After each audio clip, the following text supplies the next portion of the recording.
नमस्कार, मी दीपाली जाधव.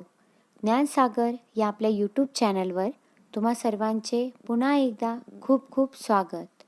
प्रत्येक इयत्तेमधील भूगोल विषय आपण वस्तुनिष्ठ स्वरूपात अभ्यासत आहोत. चला तर मग सुरुवात करूयात.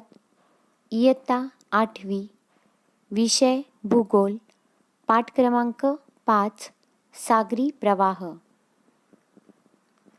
पाण्याचे तापमान वाढल्यास पाण्याची घनता कमी होते. जास्त तापमान असलेल्या पाण्याची जागा कमी तापमान असलेले पाणी घेते. समुद्र सपाटीपासून 500 मीटर खोलीपर्यंतचा भाग हा वरचा थर मानला जातो. समुद्र सपाटीपासून 500 मीटर खोलीपर्यंत सूर्यकिरणांची उष्णता पोहोचू शकते. सागर जलाची हालचाल मुख्यतः तापमान, क्षारता, पाण्याची घनता व ग्रहीय वारे यांमुळे होते. ग्रहीय वाऱ्यांमुळे सागर जलांना गती प्राप्त होते. पृष्ठभागावरील प्रवाहातून महासागरातील 10% पाणी वाहते. सागर पृष्ठापासून 500 मीटर पर्यंतचे प्रवाह पृष्ठभागावरील किंवा पृष्ठीय प्रवाह म्हणून ओळखले जातात. सागरातील पृष्ठीय प्रवाहातून होणारा पाण्याचा विसर्ग स्वेड्रप या एककाने मोजला जातो. एक स्वेड्रप म्हणजे 10⁶ घनमीटर प्रतिसेकंद विसर्ग असतो. सागर जलाची क्षितिज समांतर हालचाल ही उष्ण आणि शीत प्रवाहांच्या स्वरूपात होते.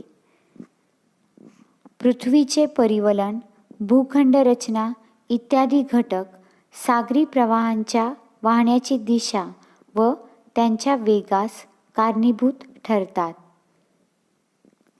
पृथ्वीच्या परिवलनामुळे उत्तर गोलार्धात सागरी प्रवाह घड्याळाच्या दिशेने फिरतात, तर दक्षिण गोलार्धात ते घड्याळाच्या काट्याच्या विरुद्ध दिशेने फिरतात. किनारपट्टीच्या रचनेनुसार सागरी प्रवाहाच्या दिशा बदलतात. सागर सानिध्य असलेल्या प्रदेशातील हवामानावर सागरी प्रवाहांचा परिणाम होतो. उष्ण सागरी प्रवाह थंड प्रदेशात ज्या किनारपट्टीजवळून वाहतात तेथे उबदार हवामान असते. उदाहरणार्थ पश्चिम युरोप, दक्षिण अलास्का, जपान इत्यादी. उष्ण सागरी प्रवाहांमुळे थंड प्रदेशातील थंडीची तीव्रता कमी होऊन बंदरे हिवाळ्यात गोठत नाहीत.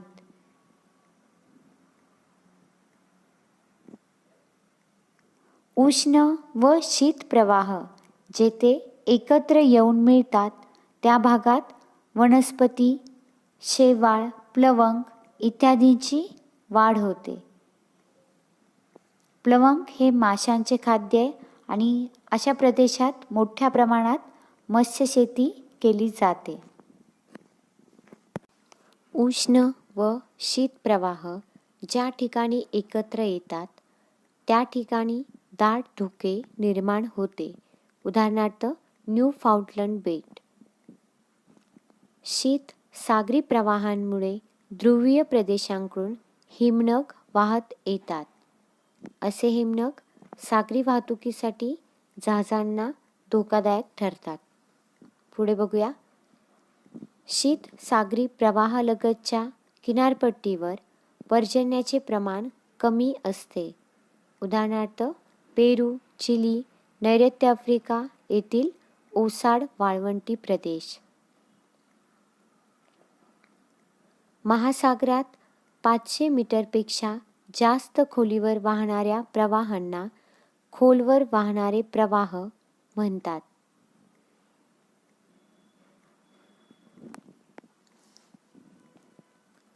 खोलवर वाहणारे प्रवाह पाण्याच्या तापमान व घनतेतील तफावतींमुळे तयार होतात. यास उष्णता क्षारता अभिसरण असे म्हटले जाते. जास्त तापमान असलेल्या पाण्याची क्षारता कमी व पर्यायाने घनता देखील कमी असते. असे पाणी पृष्ठभागावरती येते. गार किंवा थंड पाण्याची घनता जास्त असल्याने असे पाणी पृष्ठाखाली म्हणजेच सागर पृष्ठाखाली जाते. इथे पृष्ठाखाली असं मी म्हटलं. पृष्ठ म्हणजे सागर जलाची जी पातळी असते त्याच्या संदर्भाने हा शब्द वापरला. थंड व गरम पाण्याच्या हालचालींमुळे सागरी प्रवाह निर्माण होतात.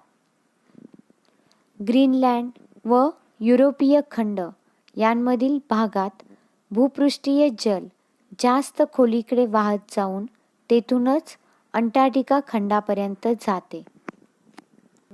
सागरी प्रवाहांमुळे संपूर्ण सागर जलाचे पुनर्वितरण घडून येते. सागरी जलाचे पुनर्वितरण घडण्यास सुमारे 500 वर्षांचा कालावधी लागतो.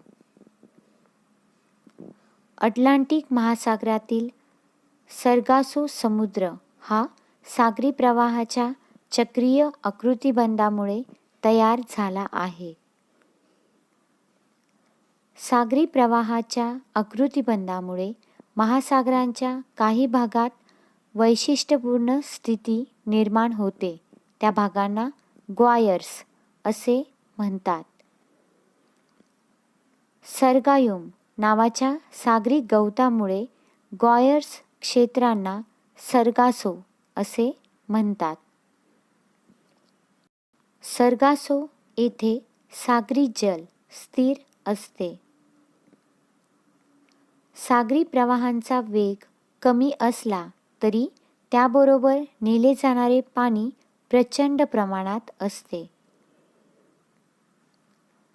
मध्य अक्षवृत्ताच्या आसपास सागरी प्रवाह पश्चिमेकडून पूर्वेकडे वाहतात. विषुववृत्तीय प्रवाह पूर्वेकडून पश्चिमेकडे वाहतात. संपूर्ण व्हिडिओ पाहिल्याबद्दल तुम्हा सर्वांचे मनापासून आभार. व्हिडिओ आवडला असल्यास लाईक करा, शेअर करा आणि असेच नवनवीन व्हिडिओ पाहण्यासाठी सबस्क्राईब नक्की करा.